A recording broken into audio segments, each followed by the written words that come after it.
excited to talk about an author and the CEO of a nonprofit organization from Detroit, Michigan. Is that right? That's right. And the book, first of all, Sheep in Wolves' Clothing, When the Actions of a Christian Turn Criminal.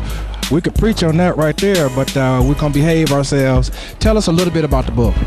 The book is a memoir about my early life of growing up in a Christian home, growing up in the church, accepting Christ at a young age. But then because of some issues in my home, ended up leaving home and strayed away from the church, strayed away from the faith, and began to live a lifestyle that no way reflected Christian values. As a matter of fact, reflected pretty much the opposite. I became a career criminal and a drug addict for about 13 years. But it also tells a story of how the Good Shepherd lovingly watched over his lost sheep for those 13 years and eventually brought me back into the fold. And so is that a segue into what we're going to talk about here in a minute, the reentry work? Is that a segue into that? Well, absolutely. God used those experiences in my early life to prepare me for the ministry that he called me to, which is ministering to people who are incarcerated, formerly incarcerated, and their families. So I certainly have been able to draw from those experiences to know how to minister effectively to people who have had that same experience. But to deter for just 1 minute, people have said to me in person, you do the crime, you do the time, and when you get out, it's on you. You shouldn't have made a mistake. I was proud to know that you're doing reentry work, but what do you say to those skeptics who say, they're not going to come back to my community? They did the crime, they do the time, they got the scar for life. Well, you know, you do the time, you do the crime, but unless you have a life sentence, your sentence and your punishment should end at some point, and your punishment should be in line with whatever crime you committed. The way that the system is now, you actually are punished for the rest of your life once you are convicted of a felony and sometimes of a misdemeanor. You know, which is certainly, it doesn't make any sense at all, really, when you think about it. And I might not have given your name, Joseph Williams. Tell us a little bit just about you before we talk about the organization, where you're from. Tell the viewers where you're from and what it is that you are passionate about right before we get into the talk about the reentry program. Yeah, I was born and raised in Detroit, Michigan, and I still reside in Detroit. My organization is the Christian Association for Prison Aftercare, which is a international organization, and we provide technical assistance and training for groups around the country and in a number of foreign countries, teaching them how to effectively minister to people who are incarcerated, formerly incarcerated, and their families. And what is the mission overall of your organization? As you are aware of the stats, you already know the revolving door. You probably know the age that revolving door starts. What is the overall mission of your organization?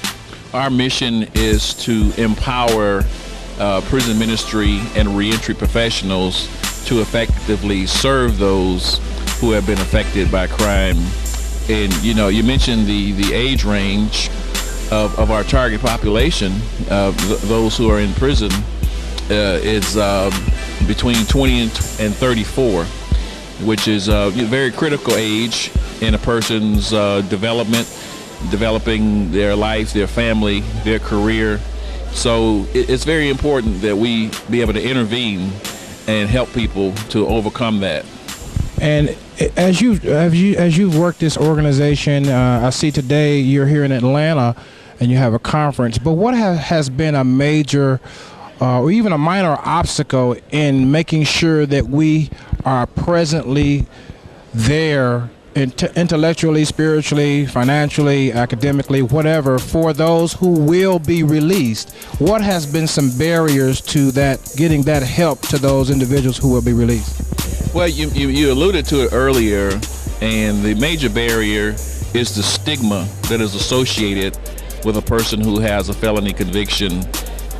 Right now in this country, people who are in that status are heavily stigmatized and ostracized, and we really are the only country that has that kind of attitude, that once a person commits a crime, that they can justifiably be punished for life. And so we have to overcome that attitude in society, and I think once we are able to overcome that, then we can make sure that people are able to get on with their life once they're released. Now tell the viewers a little bit, because we may be using this, you may be using this for next year, but tell them a little bit about the conference here in Atlanta.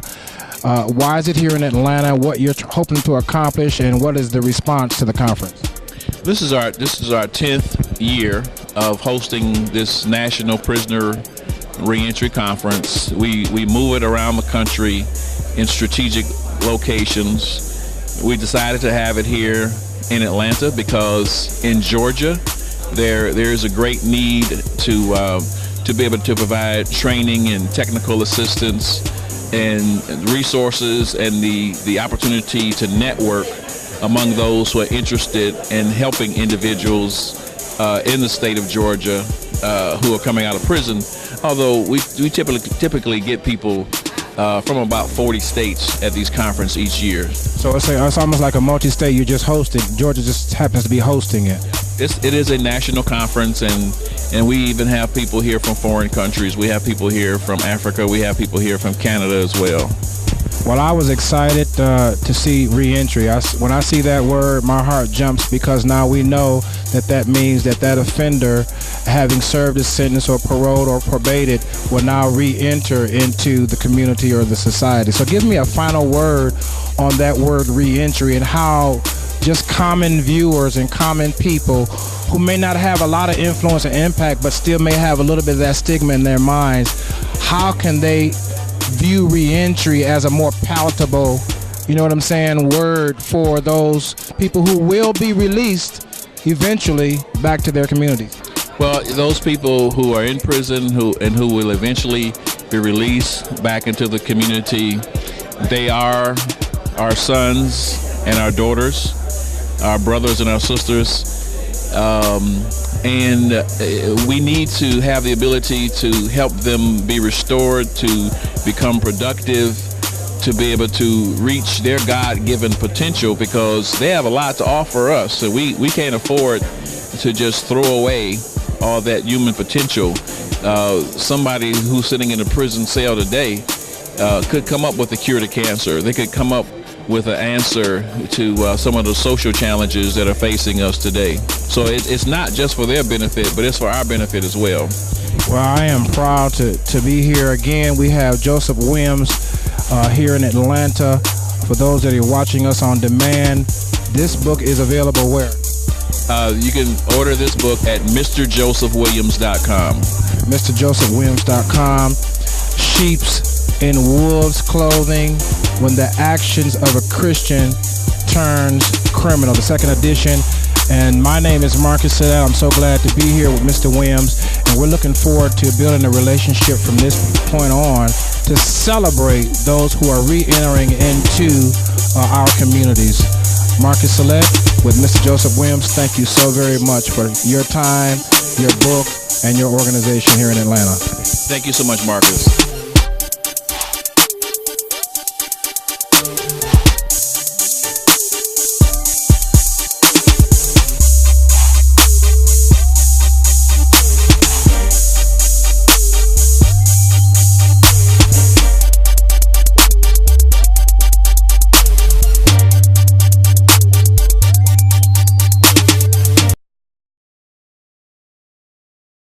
We said everyone has something in their toolbox that they can use now.